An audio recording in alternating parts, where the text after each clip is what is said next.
especialista en temas ambientales. A propósito, incluso uno de los temas que vamos a abordar esta noche en El Ventilador, que tiene que ver con la preocupación que hay sobre la instalación de una planta de hidrógeno sobre la margen del río Uruguay, del lado Uruguay, frente a Colón, ¿no? En la zona de Paysandú. Hay preocupación en Colón por lo que puede ser un daño ambiental posible, ¿no? Claramente, y también la cuestión de impacto visual.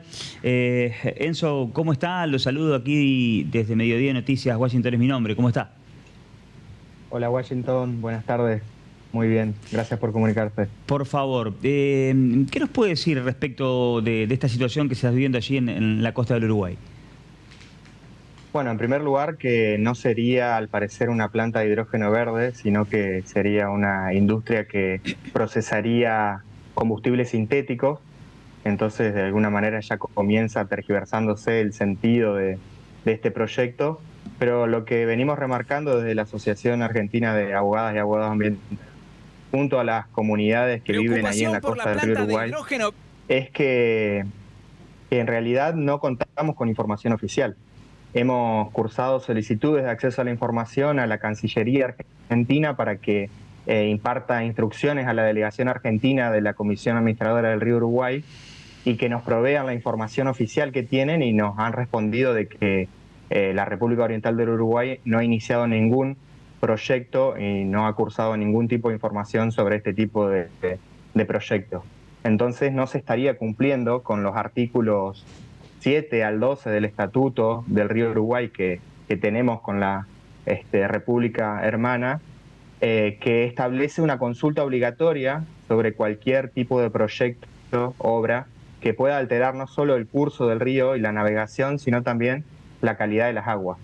Y esto no se estaría cumpliendo. ¿Y qué impacto podría tener? ¿O no lo saben porque no tienen información?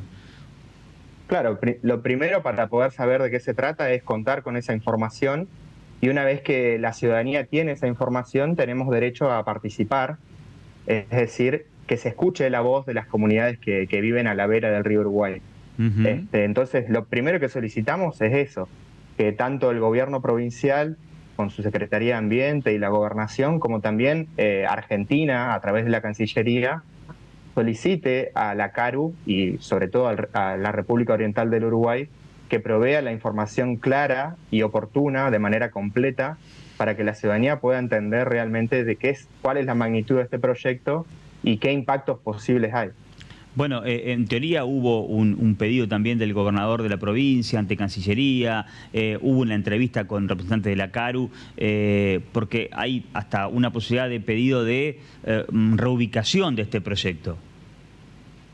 Y sí, esa es una de las posibilidades que hay que evaluarla, considerando de que la ciudad de Colón tiene una gran afluencia turística, y va a haber un impacto no solo ambiental en la calidad del aire o del agua del río Uruguay, sino también un impacto visual y en lo paisajístico, ya que cuando los vecinos de Colón, si esta planta se instala, vean hacia la costa vecina, bueno, van a ver una mega industria. ¿Existe aquí el miedo por el fantasma de lo sucedido con las pasteras en Gualeguaychú, en el ambiente? ¿Usted que está allí como abogado ambientalista?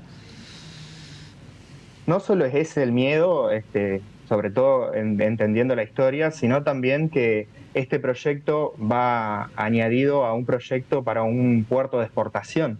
Entonces también afectaría con profundizaciones del cauce del río Uruguay, y justo ahí, en ese lugar a donde se instalaría el puerto, es un lecho rocoso, por lo que para profundizarlo se necesitan derrocamientos, bueno, dinamitando el fondo del río, y eso sí puede traer grandes consecuencias, no solo en el régimen hidrológico, sino también a la formación de las islas y bueno, toda la biodiversidad que ahí habita. Enzo, ¿qué se sabe respecto de proyectos similares de este estilo? Ya, en sí, nosotros no hemos estudiado en profundidad lo que son las plantas de hidrógeno verde, pero enseguida que empezamos a entender que no se trataba de ese tipo de energía, sino que es una planta de procesamiento de otro tipo de combustibles, bueno, tienen impactos de los más diversos, pero quizás el más significativo sea los vertidos que puedan llegar a llegar hasta el río, y también la contaminación del aire, considerando que el viento, en la ubicación por donde está, va a ir hacia la ciudad de Colón. La mayoría del tiempo el viento va hacia esa dirección. Entonces, si las chimeneas liberan gases a la atmósfera, y bueno, depende las cuestiones de cómo está la presión atmosférica, puede que la ciudad de Colón termine respirando lo que salga de esa chimenea. ¿Se respetan en general los acuerdos internacionales en el orden ambiental, de jurisdicción y demás, o no?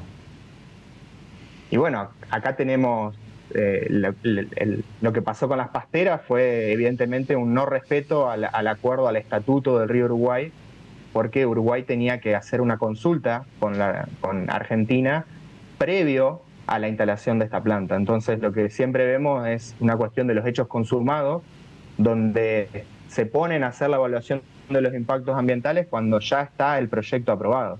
Entonces no hay tiempo para que la ciudadanía opine y para que se cumpla ahora en este caso, por ejemplo, el acuerdo de Escazú, que plantea la participación ciudadana y el acceso a la información, y es un acuerdo jurídicamente vinculante que ambos países lo hemos ratificado, así que debería ser la normativa que cumplamos, además del Estatuto del Río Uruguay. Este pedido que han hecho ustedes a CARU, legal, todo, ¿cuáles son los plazos de respuesta, por ejemplo? La CARU nos ha respondido, la delegación argentina, y nos dijo de que no tenía información, o por lo menos la República Oriental de Uruguay no había iniciado ningún proyecto al respecto, y lo que sí nos dijeron, y que le pidamos esa información a la Cancillería argentina, era sobre la profundización de la vía navegable del río Uruguay. Muy similar a lo que está pasando en el Paraná, que se busca profundizar y adaptar los ríos a los barcos, y no a la inversa, los barcos a los ríos, que es lo que debería suceder. Bueno, se sigue en una lógica de buscar adaptar el río a los barcos y cada vez a embarcaciones más grandes para transportar materias primas a menor costo y a mayor velocidad. Entonces entendemos que ahí no hay una prioridad sobre nuestros ecosistemas, sino que la prioridad está puesta en la exportación. Y ahí, bueno, no hay lugar para que la ciudadanía opine, y tampoco tenemos constituidos los comités de cuenca, que serían los lugares propicios para que la ciudadanía junto al Estado y los técnicos se reúnan y bueno, se generen mesas donde todos los puntos se pongan en consideración, entendiendo de que gran parte del agua que tomamos proviene de nuestros ríos, entonces no hay solo un tema de navegación o de producción, sino también de acceso al agua potable, que en nuestra provincia es un derecho humano fundamental. Es una muy buena explicación, además poniendo en contexto lo que es el reclamo aquí por la hidrovía y lo que está pasando con el río Paraná, para tomar dimensión y trazar un paralelismo también con esto que puede ocurrir en el río Uruguay. Enzo, ha sido muy amable en atendernos. Muchas gracias a ustedes por tomar el tema y bueno, por el espacio. Mando un gran abrazo. Igualmente. Enzo Culazo Orués, abogado ambientalista, hablando sobre esta situación de la posible instalación de una planta de hidrógeno frente a la ciudad de Colón, tema que abordaremos esta noche en mayor profundidad y con mayor tiempo también en El Ventilador. Nosotros ahora, Dani, tenemos recomendaciones.